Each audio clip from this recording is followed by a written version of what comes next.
Okay, you must have seen this viral video. It's the kind of clip that makes every parent anxious and every non-parent judgmental. But what's really going on here? I went down the rabbit hole because behind the judgment is a very real and big question. Just how bad are screens for young kids? As a soon-to-be first-time mom living in a digital world, hoping to raise a baby in 3 languages, I know, very ambitious. I want to do the right thing. I mean, here I am making online videos. My baby is going to be a full digital native who is not going to know a world without the internet, devices, and screens. So I thought, surely there are parents out there wondering the same thing. When is it safe to introduce screens to my child? How much screen is too much? And can we ever use screens to support language learning without wrecking our child's brain? I mean, a first glance at these headlines and titles can be so overwhelming. At the same time though, let's be honest, parenting can be really exhausting, especially in those first few years. And sometimes the iPad is the only thing standing between you and a nervous breakdown or a hot shower. I was desperate for some real answers, and so I started investigating. I read the guidelines, I reviewed the studies, but I also did something else. I asked, and real parents answered. Over 300 of them all around the world. Their answers were some of the most refreshingly honest responses I've ever read, full of insights, lived experiences, and humor that you will not find in research papers. So stick around, because in the next few minutes you will learn, are screens really that bad for young children? Should you feel bad for reaching for that iPad? When do experts say is a good time to introduce screens, if at all? And be sure to stick around until the end of this video to learn the real and raw truth about what parents around the world really do and when they actually introduce screens to their children. And finally, 4 highly practical research-backed tips to make screen time at home more educational, language-rich, and guilt-free. And before we dive in, make sure to subscribe, turn on all notifications, and comment below. Do you think young children under 5 should be given a screen? Yes, no, or somewhere in between? And share this video with a parent struggling with that screen time guilt. They will definitely find a moment that resonates. Chapter 1. Are screens really that bad for young children? So let's start with the big question, because let's be honest, it's really easy to feel overwhelmed by all the noise. Some people say screen time can be educational, others say screen time is addictive. Some say it helps their child to speak really fast, others say it's ruining childhood. So what's the truth? Part 1. How screens affect the developing brain. Why is it that what you say is so troubling for some people? Sometimes facts are an inconvenient truth, but everything I'm going to say is supported by research. Your presence as a parent who provides safety and security, buffers your child from stress, regulates their emotions, is critical to them growing that right brain, because 85% of their right brain is developed by 3. Crazy, right? 85%. Between birth and age 5, children's brains are making millions of neural connections every second, especially in areas for language, executive functioning, and social emotional learning. These areas grow best through responsive, live interaction, like you smiling at your baby and they coo back, or when you name an object they're looking at. Your presence is the best thing you can give your baby for their developing brain. In a brain imaging study of 47 healthy children, aged 3 to 5, those with higher than guideline screen exposure had a lower white matter integrity in parts of the brain responsible for language, reading, and decision making. That is the part of the brain researchers call the language highway, and too much screen time may slow down traffic. Screens can be overstimulating. These days, many popular shows and videos aimed at young children use rapid cuts, flashy colors, loud, unpredictable sounds. This kind of content can trigger a surge in dopamine, the brain's reward chemicals, and cortisol, a stress hormone, which may overstimulate developing brains. Over time, this rewires what a child's brain expects from the world. Constant novelty, fast feedback, and zero boredom. Screens don't talk back. As you can imagine, even the most educational content can't match real-life interactions. They certainly don't pause when your baby looks confused. They don't repeat a word when your child says it back. That kind of real-time feedback, or what researchers call contingent interaction, is so crucial for building language, empathy, and attention skills. So is screen time all bad? Not necessarily. In moderation, screen time could help prepare kids for an overstimulating world, especially if they're exposed to calm, high-quality content. Screens are not evil in nature, but they're certainly not neutral either. So it's important to remember, from birth to the age of 5, the brain is wiring up for language, focus, and social skills. And that wiring grows best when babies interact with real people. Bright colors, loud sounds, rapid cuts are things that can spike dopamine and cortisol. And over time, this rewires your child's brain to constantly crave novelty. And educational videos can't really pause, respond, or engage like a parent or a caregiver can. Now, let's move on to the next big question. When should we introduce screens? To answer this beast of a question, I looked at the world's major health organizations and what they recommend. From the World Health Organization to experts in Australia, the United States, and across the European Union. And here's the results. Despite cultural and geographic differences, their advice is remarkably similar. Advice from the World Health Organization: under 2, no sedentary screen time. Ages 2 to 4, maximum of 1 hour per day. And even that is not a target. That is an upper limit. Instead, the WHO encourages more active play, quality sleep, and caregiver interaction. And this approach is echoed almost word for word by other major health bodies. The guidelines from the Australian Institute of Family Studies follow the WHO closely. No screens under 2, and between 2 and 5 years old, a maximum of 1 hour per day. They also highlight risks of too much screen time, including language delays, poor sleep, obesity, and reduced real-world play and social development. Across Europe, countries follow similar recommendations, but with some local differences. Most countries, like Spain, Sweden, and Denmark, align with the WHO. No screens under 2 years old, and under 1 hour a day from age 2 onwards. Some countries, like France and Germany, are stricter. They advocate for no screens under 3 years old and tighter controls between 3 to 6 years old. Despite national nuances, the EU-level advice for age 2 is clear. Sedentary screen time should be no more than 1 hour. Less is better.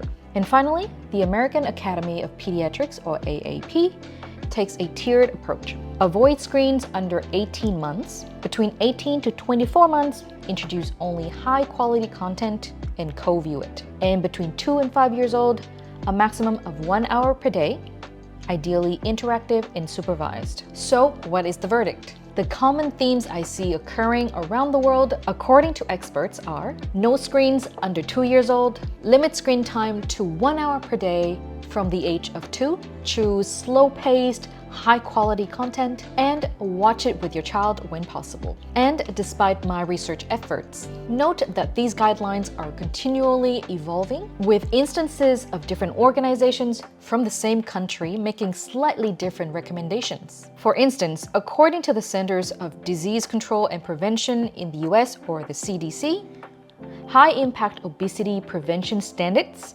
actually recommend a limit of total media time for children 2 or older to not more than 30 minutes weekly.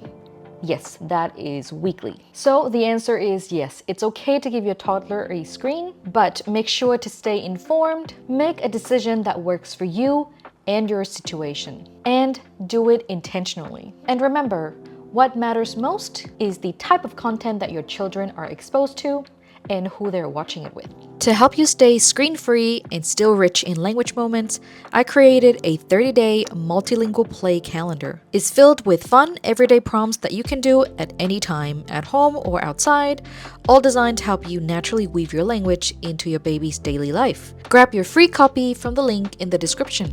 Chapter 3. So, when do real parents actually introduce screens to their babies? What does screen use actually look like in homes around the world? Here's what global research says. In 2022, researchers published a massive global study analyzing 63 studies covering nearly 90,000 kids aged 0 to 5 across over 20 countries in 5 continents. And that's Canada and United States from North America, Belgium, Cyprus, Estonia, Germany, Greece, Hungary, Italy, Spain, Sweden, Turkey, and United Kingdom in Europe, China, India, Iran, Japan, Singapore, South Korea, and Thailand from Asia, South Africa, and finally Australia and New Zealand from Oceania. The results? For children under 2 years old, just 25% of kids globally, or 1 in 4, met the guidelines of no screen before 2 years. And for children aged 2 to 5, 36% of kids globally, or 1 in 3, were meeting screen time guidelines of under 1 hour a day. This global study used screen time guidelines from the World Health Organization and the American Academy of Pediatrics, which recommend 0 screen time for children under the age of 2 and no more than 1 hour per day for age 2 to 5. What's also worth noting is that data in the study came from research collected up to March 2020, so it doesn't capture changes during and after the pandemic, when screen use likely surged for many families. So that's a bit of a global snapshot. What about real parents in 2025? What multilingual parents told me in 2025? I wanted to hear stories from real parents, especially multilingual ones, who have leveraged screen time for their baby's language development. So in early 2025, I posted a poll in a few global parenting groups to find out, when did you first introduce screens to your baby? And oh my word, more than 300 parents from all around the world responded, speaking Arabic, English, Hebrew, Italian, Mandarin, Polish, Spanish, Swedish, Vietnamese, and many, many more. And are you ready for the poll results? Drum rolls, please. While some parents introduced screens early, 41%, which is the majority, were waiting until after 2 years old, and 25% were trying to delay for as long as possible. But also a decent number of parents introduced screens before the age of 2, with 22% introduced screens between 1 and 2 years old. Why parents made their choices? The reasons these parents gave were really thoughtful, varied, and honestly quite touching. Many parents use screens as a tool for language exposure, especially in their minority or heritage languages. When we did allow screen time, we made sure she was only watching something in Hebrew or Spanish to take advantage of the situation. Others mentioned screen times helping them through illness, sleep regression, or solo parenting days. We do a film once a week and occasionally watch educational videos. If there's illness, then TV goes on a little bit more and we try to use bilingual where possible. Mine are 7, nearly 4, and 16 months old. None have their own screens or independent access to screens at all. It is always monitored. Several parents were working from home, juggling parenting and real-life demands. I do speak to her in Vietnamese as much as possible, bought books, flashcards, encourage grandparents to speak in Vietnamese, etc. We have no village to help take care of our daughter, and my husband watched her and worked from home at the same time. And for second and third children, screens often came into the picture earlier because bigger or older siblings were already watching. First child, no screen time at all, not even in the background until he was over 2 years old. But our second was a bit exposed when the TV was on. And ultimately, life just got in the way. I mean, I wanted to wait for as long as possible, but then my got pregnant when she was 1.5 and everything went out the window. If you found any of these stories relatable, then I am so glad I was able to share them with you. And share in the comments below which quotes resonated with you the most. So what I've learned from all this. 1, many families don't follow guidelines exactly, and that is not surprising, but that does not mean they are passive about screen use. In fact, many were incredibly intentional, especially when it comes to using screens to support their multilingual goals. So if you've ever handed over a screen and felt that sting of guilt, just know you're not alone. And this one parent articulated this feeling so well. I think there's a lot of shame associated with screen time, but the reality is not everyone can afford to be their child's full-time entertainment and educator, as most moms have work or many things to do at home. The truth is, for many of us, screen time is not replacing parenting. They are a tool, a strategy, and sometimes just a lifeline. So that brings us to the final practical piece. If we're using screens, how do we do it in a way that is educational, language-rich, and guilt-free? We're going to cover that next. Chapter 4.